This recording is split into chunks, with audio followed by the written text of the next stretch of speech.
নমস্কার, আমি সঙ্গীতা। আজকে আমরা যাব লার্নিং স্টেশন, যেখানে আমাদের মাধ্যমিক এবং উচ্চ মাধ্যমিকের কৃতী ছাত্রদের সম্মান জানানো হবে।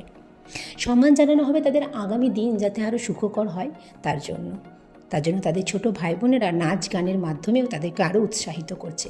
স্যারেরা তাদের বক্তৃতার মাধ্যমে তাদেরকে আগামী দিন যাতে আরও সুখকর হয় সেটা প্রদান করছে।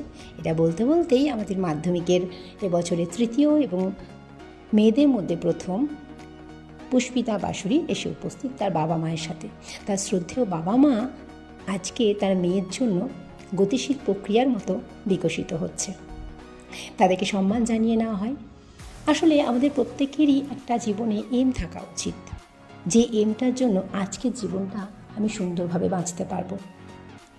এম না থাকলে জীবন স্থিতিশীল হয়ে যায়। যাই হোক, এই বলতে বলতেই আমাদের প্রোগ্রাম আজ শেষের দিকে। আবার দেখা হবে পরের ভিডিওতে।